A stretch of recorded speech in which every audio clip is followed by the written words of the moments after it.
நுனிநாக்கு ஆங்கிலம், பிரம்மாண்ட கட்டிடங்கள் என தனியார் பள்ளிகளை நோக்கி படையெடுத்து கொண்டிருந்த பெற்றோர் ஆசிரியர்களின் அக்கறையான அணுகுமுறையால் இன்று அரசு பள்ளிகளை நோக்கி வரத் தொடங்கியுள்ளனர்.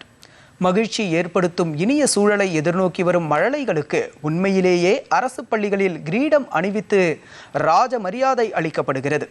இது குறித்து இந்த செய்தி தொகுப்பில் பார்க்கலாம். நம்முடைய வாழ்க்கையில் நடக்கும் முக்கியமான நிகழ்வுகளை நம்மால் எளிதில் மறந்துவிட முடியாது. அந்த வரிசையில் தொடக்க கல்வியின் முதல் நாள் வகுப்பினை பெற்றோரும் சரி மாணவரும் சரி அவ்வளவு எளிதில் மறந்துவிட முடியாது.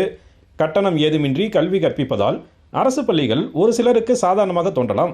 ஆனால் அர்ப்பணிப்பு மிகுந்த ஆசிரியர்கள் அதனை தனியார் பள்ளிகளுக்கு இணையாக அல்ல தனியார் பள்ளிகளே மிரளும் அளவிற்கு தரமாக நடத்தி வருகின்றனர். தமிழ்நாடு முழுவதும் அரசு தொடக்க பள்ளிகளில் மாணவர் சேர்க்கை தொடங்கியுள்ள நிலையில் பூக்களை காண வரும் தேனீக்களைப் போல பெற்றோர் கூட்டம் அரசு பள்ளிகளை மொய்க்க தொடங்கிவிட்டது.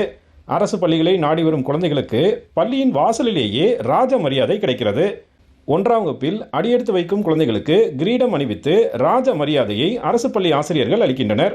கல்வி பயிலும் இடத்தை கண்டிப்பானதாக காட்டாமல் கருணை மிக்கதாகவும் மகிழ்ச்சிக்குரிய இடமாகவும் காட்டும் வகையில் சேலம் மாவட்டம் கொண்டப்பநாயக்கன்பட்டி ஊராட்சி ஒன்றிய தொடக்கப்பள்ளியில் மேற்கொள்ளப்பட்ட இந்த முயற்சி பல்வேறு தரப்பினரின் கவனத்தை ஈர்த்துள்ளது. சேலம் மாவட்டத்தில் மாணவர் சேர்க்கை திருவிழாவினை பள்ளிக்கல்வித்துறை இயக்குனர் குப்புசாமி தொடங்கி வைத்தார். அரசின் பல்வேறு நலத்திட்டங்கள் காரணமாக தமிழ்நாடு முழுவதும் அரசு பள்ளிகளில் மாணவர் சேர்க்கை தொடர்ந்து அதிகரித்து வருவதாக அவர் தெரிவித்தார். ஆசிரியர்கள் எங்கெல்லாம் சிறப்பாக செயல்படுகிறார்களோ அங்கெல்லாம் மாணவர் சேர்க்கை அதிகரித்து வருகிறது.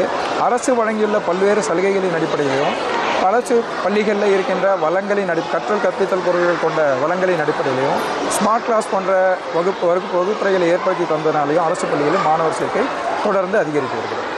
கொண்டப்பநாயக்கன்பட்டி ஊராட்சி ஒன்றிய தொடக்கப்பள்ளியில் ஒரே நாளில் 70க்கும் மேற்பட்ட குழந்தைகள் 1ஆம் வகுப்பில் சேர்ந்தனர். அவர்களுக்கு வண்ண ரிப்பன் அணிவிக்கப்பட்டு கைகளில் பூங்கொத்து மற்றும் பலூன்கள் வழங்கப்பட்டன. இதனைத் தொடர்ந்து அனைத்து குழந்தைகளுக்கும் கிரீடம் அணிவிக்கப்பட்டு புத்தகப்பை, சிலேட்டு, பென்சில் மற்றும் நோட்டு புத்தகங்கள் வழங்கப்பட்டன. கைகளில் வண்ண பலூன்களுடன் முகம் முழுக்க மலர்ச்சியுடன் சிறு குழந்தைகள் நடந்து வந்த காட்சி அங்கிருந்தவர்களின் மனங்களையும் மலரச் செய்தது. நாட்டின் எதிர்காலம் பள்ளிக்கூட வகுப்பறைகளில் தான் நிர்ணயிக்கப்படுகிறது.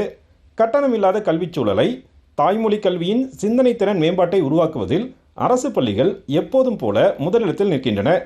ஒவ்வொருவரும் அரசு வேலையை தேடுவதில் இருக்கும் ஆர்வத்தில் ஒரு சிறு பங்கினை அரசு பள்ளியில் சேர்த்து பயிற்றுவிப்பதற்கும் காட்டினால் மிகப்பெரிய மாற்றம் உருவாகும். அரசு பள்ளிகளில் 1ஆம் வகுப்பு மாணவர் சேர்க்கைக்கு வந்த குழந்தைகளுக்கு கிரீடம் அணிவித்து கல்வி பொருட்கள் வழங்கி அரசு பள்ளியில் கிடைத்த ராஜ மரியாதை அவர்களின் பெற்றோர்களிடையே மிகப்பெரிய மனமகிழ்ச்சியை ஏற்படுத்தியுள்ளது. டிடி தமிழ் செய்திகளுக்காக சேலம் மாவட்டம் கொண்டப்பநாயக்கன்பட்டியிலிருந்து விஜயகுமார் குணசேகரன்.